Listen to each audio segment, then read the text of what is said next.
Obrigado pela confiança em nossas produções e pelo interesse em despertar seu conhecimento sobre as forças que movem o mundo. O Brasil é o país mais endividado da América Latina. Mais de 60% dos brasileiros não conseguem pagar as suas dívidas.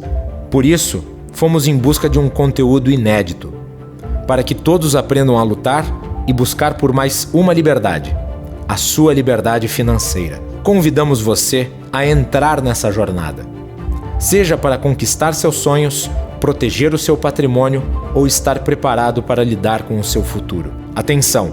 Não temos apenas a série gratuita. O conteúdo completo é um material de suma importância para quem busca educação econômica, financeira e entender como o mercado atua nas nossas vidas e como a política atua nos mercados. E para aqueles que já garantiram a sua vaga, o acesso ao conhecimento na plataforma exclusiva já foi liberado. São 5 módulos, com mais de 20 aulas de Leandro Ruschel, além de 4 entrevistas exclusivas com as maiores autoridades no tema. Você também terá acesso ao e-book inédito sobre qual a situação do mercado nacional e global em 2018. Todo esse conhecimento, junto à comunidade de alunos, fará com que você dê um passo muito importante em tornar-se a melhor versão de si mesmo. Faça parte ativa do Brasil Paralelo. A cada nova pessoa que compra nossos materiais, outras 1000 pessoas assistem o conteúdo gratuito. Se queremos mudar o Brasil, produzir novas séries e propagar o conhecimento, precisamos de você como protagonista. Fique com o episódio e até breve. O combate ao movimento comunista no Brasil durante o regime militar não foi suficiente para derrotar por completo os revolucionários. Apesar da derrota das guerrilhas armadas, o movimento revolucionário mudou de estratégia. Aderindo à infiltração nas universidades, na mídia e na cultura, a revolução cultural empreendida pela esquerda preencheu o vácuo deixado pelos militares. O controle seletivo do conteúdo nas universidades, somado à repressão das informações pela mídia e as técnicas socioeducativas introduzidas por Paulo Freire, transformaram a maneira do povo brasileiro de enxergar o mundo. Aos poucos, a esquerda chegava ao poder silenciosamente. Sua ala radical conquistou o comando do governo através do líder messiânico que tinha como sua principal bandeira o combate à corrupção. Um olhar um pouco mais atento aos personagens e suas ideologias teria previsto a turbulência que esse cenário traria. Passados 16 anos da chegada do PT ao poder, o Brasil pode ser comparado a um país que acaba de ser devastado por uma guerra. O clima que paira é o de indecisão e descontentamento, com vozes procurando culpados, dedos sendo apontados e nenhuma certeza para o futuro.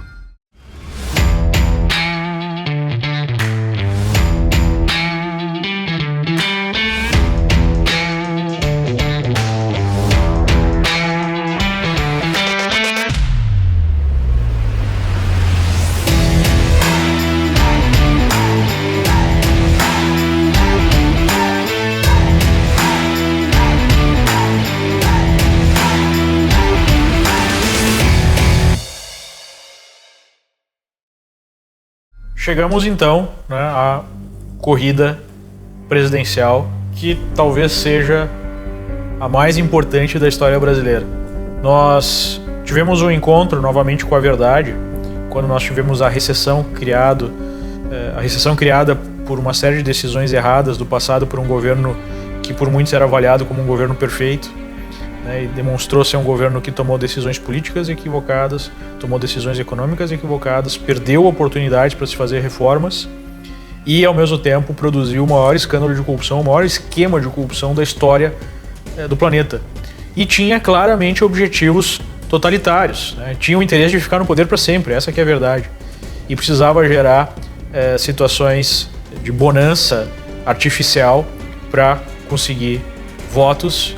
E enquanto isso, trabalhava para destruir, infiltrar as instituições, uma estratégia meio gramsciana. Se tentou no passado a estratégia da imposição da revolução comunista através das armas, não deu certo.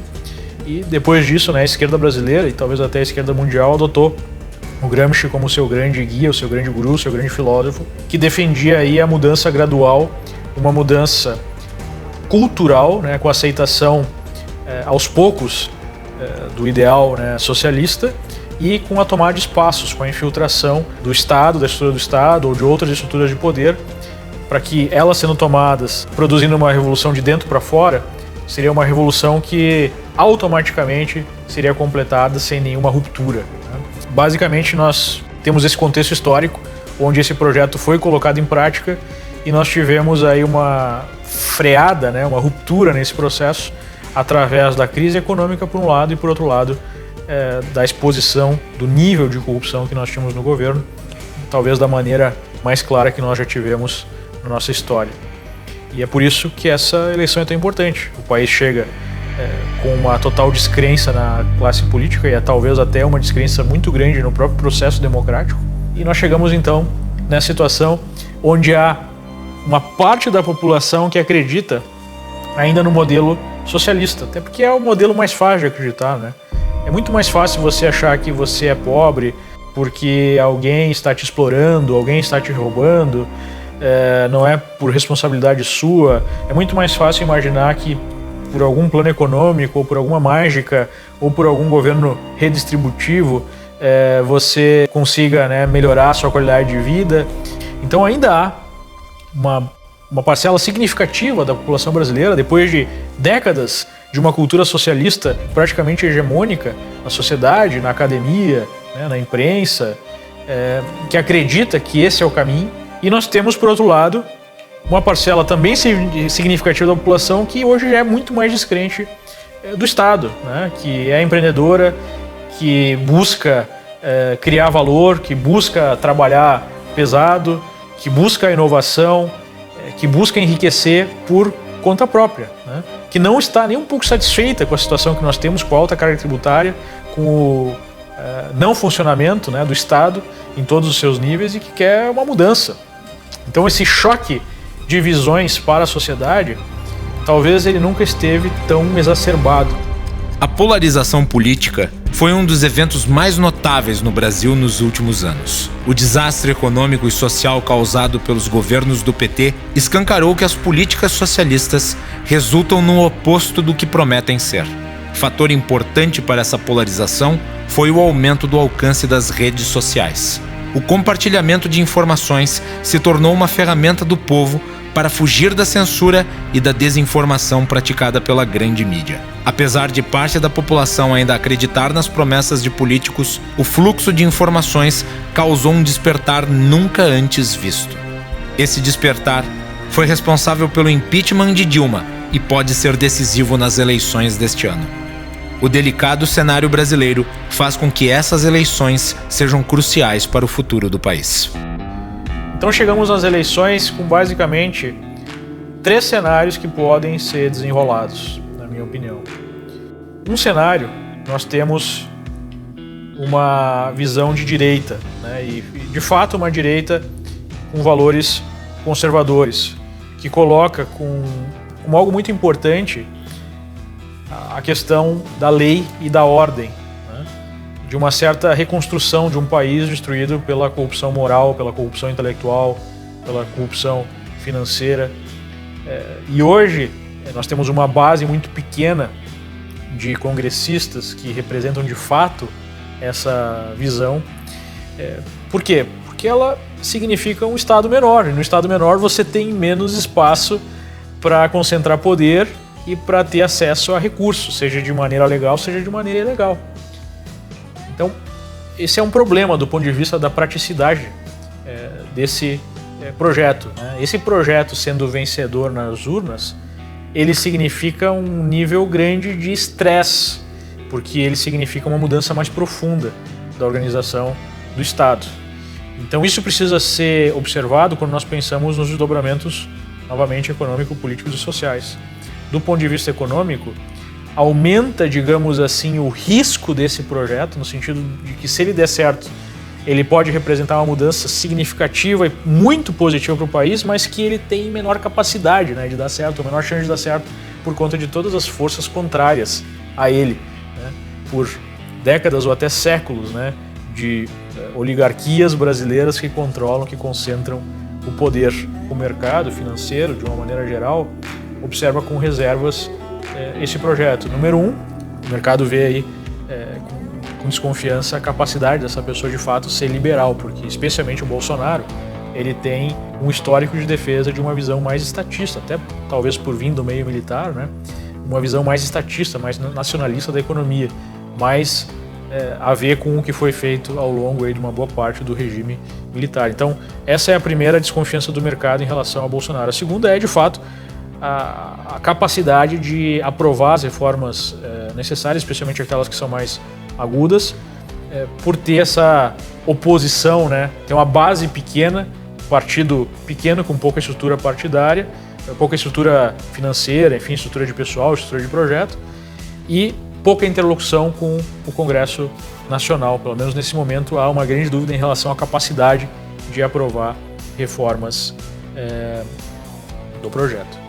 Então, o que isso representa do ponto de vista da vida de cada um em termos de uma eventual vitória de Bolsonaro e do investidor, do profissional? Significa que nós devemos ter um período de desconfiança, um período de instabilidade, um período que vai gerar tensão nos mercados, mas que pode ser seguido de um período extremamente positivo. O que isso significa para dólar, significa para juros, significa para a bolsa? Significa provavelmente uma certa estabilidade, com bolsa caindo um pouquinho, com o dólar subindo um pouquinho, com os juros subindo um pouquinho no início, e daí, dependendo de como nós tivermos o andamento desse projeto, uma movimentação muito positiva ou muito negativa desses mercados, né? Eu creio que a chance de nós termos essa movimentação positiva e essa reação positiva tanto da economia quanto dos mercados financeiros vai depender muito do grau de apoio que ele vai ter ao longo dessas eleições, né? Se ele conseguir conquistar aí uma vitória acachapante, aí nós teríamos uma expectativa mais positiva. Se for uma vitória apertada, aumenta a chance da resistência ao seu projeto. O mercado é pragmático. Ele busca perceber as reais intenções de um candidato para muito além do seu discurso, assim como avalia a capacidade de execução do seu plano. A desconfiança aumenta quando há uma mudança no discurso de décadas. As primeiras medidas e posturas de um presidente são determinantes para definir qual será a história do seu mandato. Caso as boas intenções sejam colocadas em prática, isso pode resultar em reações muito positivas do mercado. Obviamente que numa situação em que o país sai da beira do precipício, né, já não está naquela situação horrível, pelo menos do ponto de vista econômico há uma certa acalmada na situação, nós temos a facilitação de algum tipo de projeto de centro ou centro-esquerda, né, já que o Brasil é um país que tem uma visão muito estatizante e que temos a visão socialista dominando, né, a cena política, cultural há tanto tempo. É muito difícil falar de um processo, de algum projeto que não tenha um componente esquerdista forte, por isso que eu chamo de projetos de centro-esquerda. Nós teríamos aí o espaço para uma campanha que centrasse, né, o seu foco, no combate, né, à corrupção, a retomada da institucionalidade no país, e 2, as reformas necessárias para o Estado continuar sendo provedor, digamos assim. E nesse sentido, hoje nós temos espaço para essa postura, mas nós não temos o candidato que se enquadre nessa postura na cabeça da população. Por exemplo, um dos sujeitos que quer ocupar esse espaço é o Geraldo Alckmin, nós temos o próprio Henrique Meirelles, que também quer ocupar esse espaço. Então eu não vejo aí esse candidato aí de centro ou centro-esquerda, ou essa candidatura ficando muito clara, né? Apesar dela contar, digamos assim, com o grosso do que seria o poder estabelecido no momento, que basicamente é o representado pelo PMDB e pelo PSDB. O grosso de estrutura partidária, o grosso de tempo de televisão, de capilaridade, né? Em toda prefeitura do país vai ter alguma estrutura de PMDB, de PSDB. Então, essa é a candidatura que representa o establishment reformador, vamos colocar assim. É a manutenção de um certo status quo mais reformado para não deixar a peteca cair. O que isso representa na prática do ponto de vista de reação do mercado. Representa aí uma certa calma para o mercado, ou seja, representa uma queda do preço do dólar frente ao real, significa a bolsa em alta, especialmente as estatais de bolsa, porque existiria uma boa chance aí de privatização dessas estatais, representa taxas de juros menores, representa, digamos assim, o que seria um movimento natural depois de uma crise tão grave, que é a recuperação da economia, um crescimento aí por volta de 3% por alguns 2 a 3% por uns 2 ou 3 anos, né? Então, de uma certa forma, economicamente, nós teríamos um cenário positivo, um cenário de crescimento, apesar de nós não termos aí o ataque frontal, né, aos problemas do país, uma refundação do país do ponto de vista político. Seria, digamos assim, um governo morno que estaria afeito a qualquer uma crise, né, política, uma crise de legitimidade no caso de qualquer piora econômica ou no caso de qualquer novo caso de corrupção desvendado e assim por diante, porque seriam as mesmas pessoas no poder, apenas com uma visão mais reformista. O desejo de mudanças é sempre acompanhado pelo medo. Grandes alterações no panorama político costumam gerar desconfiança e instabilidade no mercado, além de ameaçar privilégios e interesses de grupos poderosos. Por essas razões, é inevitável o surgimento de personagens que representem a manutenção das estruturas de governo como elas são.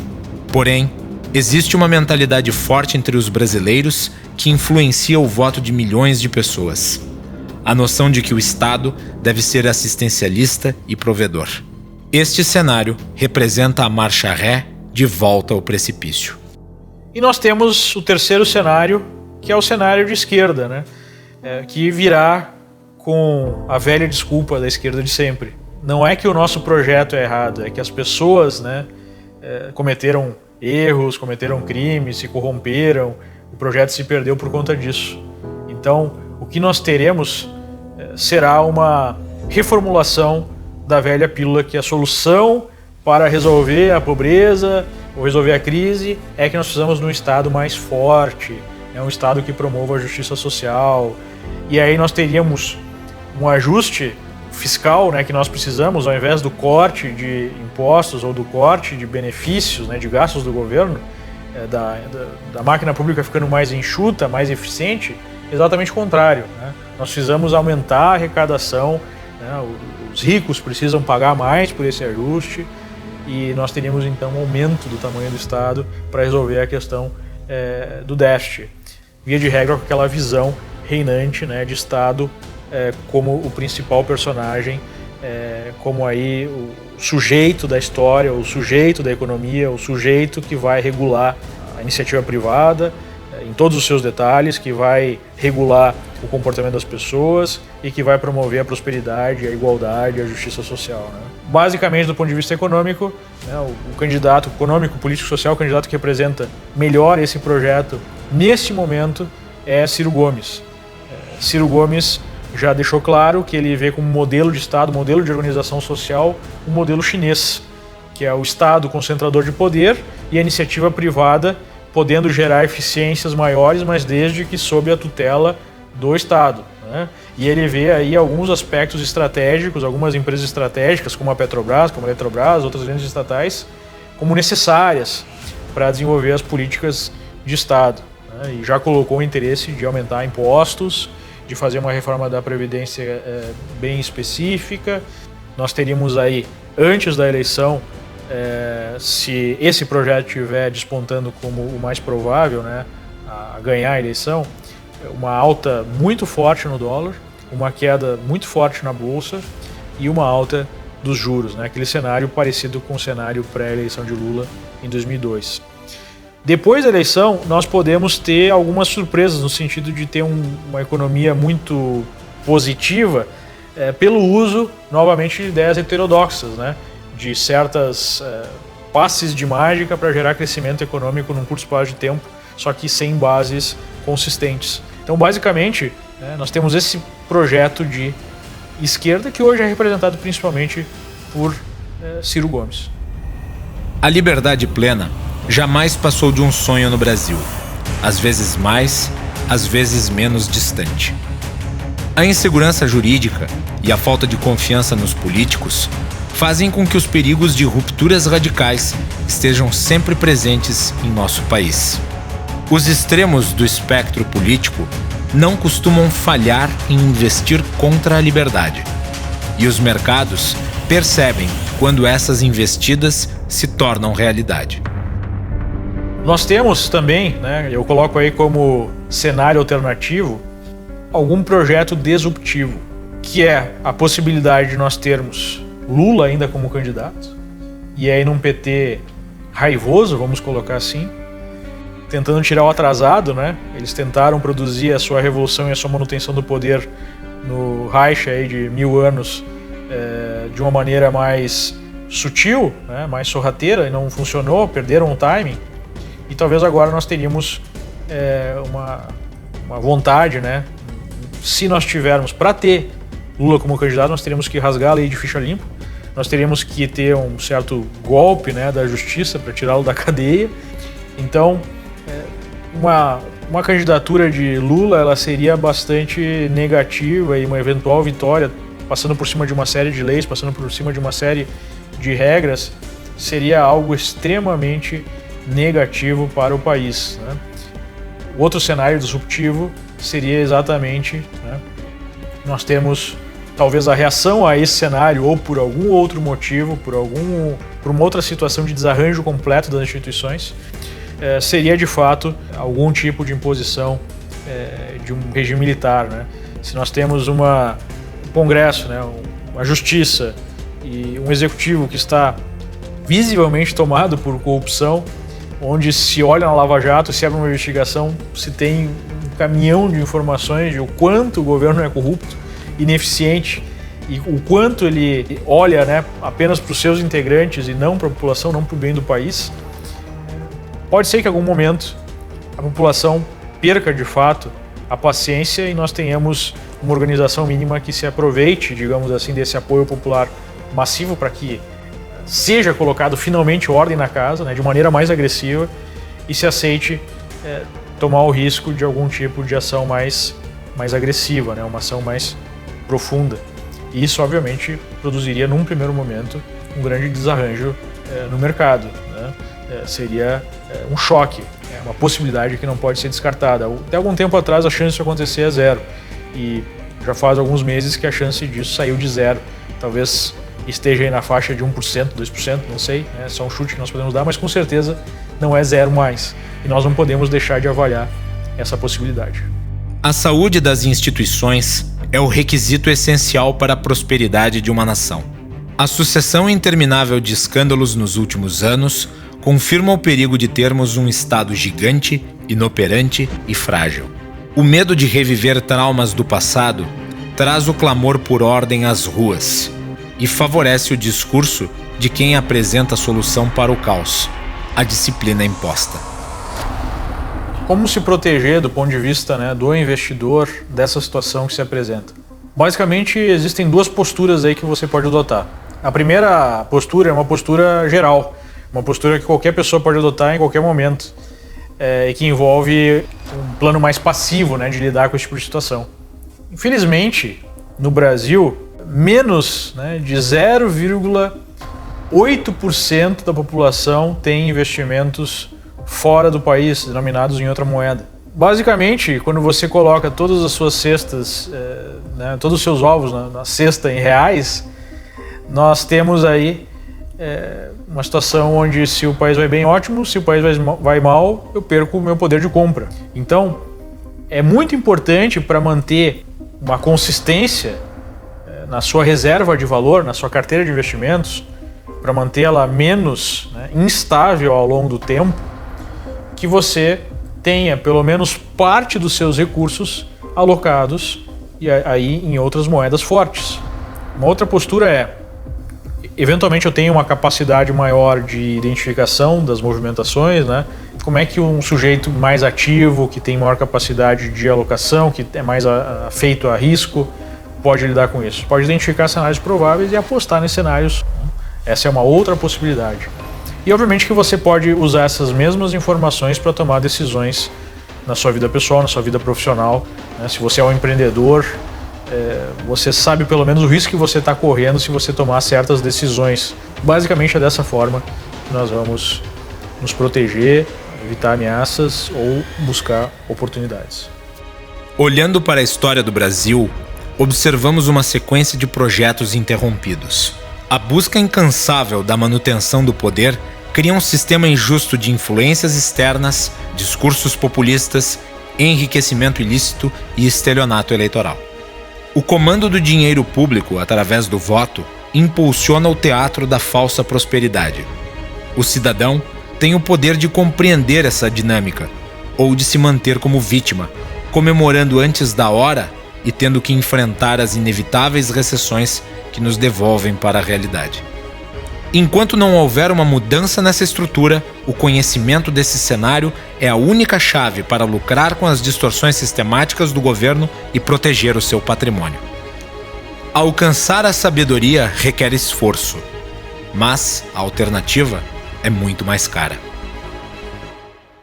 Os ganhos de capital obtidos nas bolsas de valores passam a ser tributados, encerrando-se assim uma odiosa discriminação. O ministro Fernando Henrique Cardoso anunciou as 3 etapas do plano econômico. O governo manterá todos os investimentos previstos no PAC e nos programas sociais. Em hipótese alguma, haverá corte nos investimentos governamentais. Tem um compromisso de combater a inflação de forma drástica e sistemática. Ontem à noite, o Banco Central decidiu não mexer nos juros básicos da economia. Estão no maior nível dos últimos anos. Pela 7ª vez consecutiva, o Comitê de Política Monetária, o Copom, subiu a taxa básica de juros da economia brasileira. No mercado financeiro, o dólar foi vendido hoje na menor cotação em mais de um ano. Oficialmente, o Banco Central guarda silêncio sobre a alta do dólar. A Bolsa de Valores de São Paulo chegou hoje ao nível mais alto em quase 6 anos. Apesar da elevação da Selic, a inflação não tem caído. É a maior recessão em 25 anos.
Obrigado pela confiança em nossas produções e pelo interesse em despertar seu conhecimento sobre as forças que movem o mundo.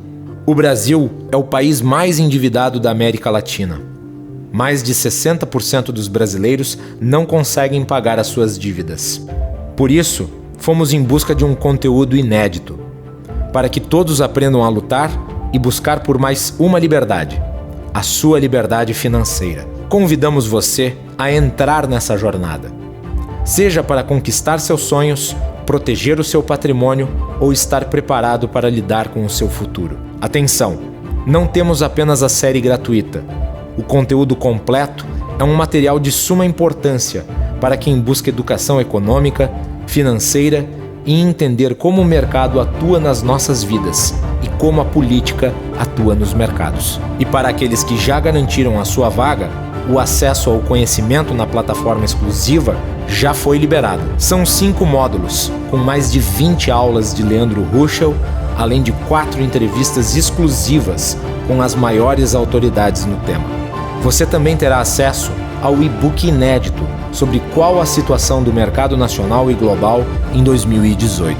Todo esse conhecimento, junto à comunidade de alunos, fará com que você dê um passo muito importante em tornar-se a melhor versão de si mesmo. Faça parte ativa do Brasil Paralelo. A cada nova pessoa que compra nossos materiais, outras 1000 pessoas assistem o conteúdo gratuito. Se queremos mudar o Brasil, produzir novas séries e propagar o conhecimento, precisamos de você como protagonista.